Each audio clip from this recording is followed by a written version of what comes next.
La consejera de Medio Ambiente, Planificación Territorial, Agricultura y Pesca del Gobierno vasco, Pilar Unzalu, presidió la entrega de los premios Udalsarea 21.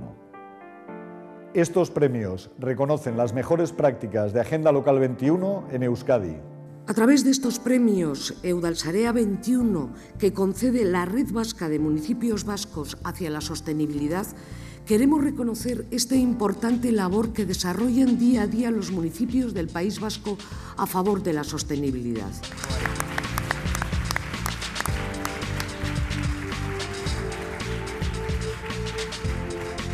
Eskerrak eman behar diot, Legazpiko horriai.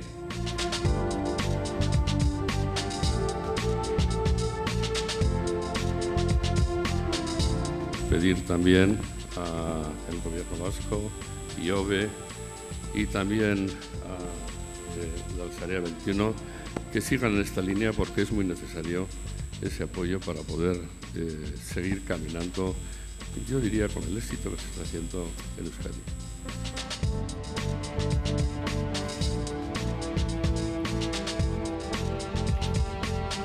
Helburuak landa eremuak duen garrantzia bere funtzioan, bere ekosistemako funtzionale barruan.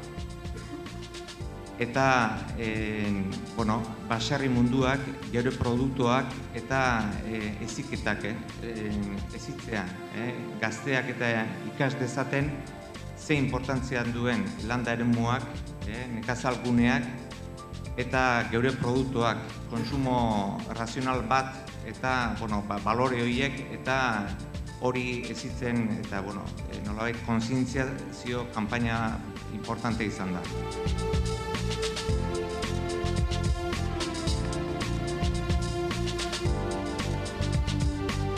Lehenengo bat esan behar dut,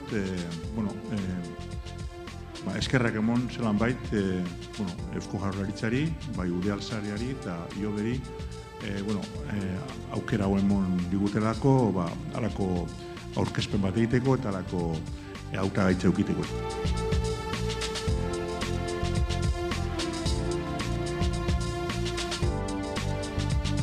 Mila esker emon diguzuen sariagaitik. Ideia bat sortzen danean, hainbat jende goten da ideia hori gorpuztearen atzean.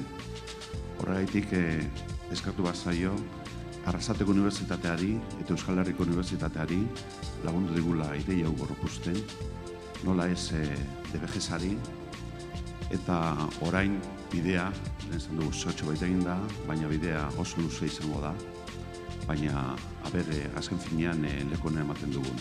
Hau estimulo bat da, eta asko animatzen gaitu honekin aurrera jarraitzeko, finonera, portu honera heltzen gara.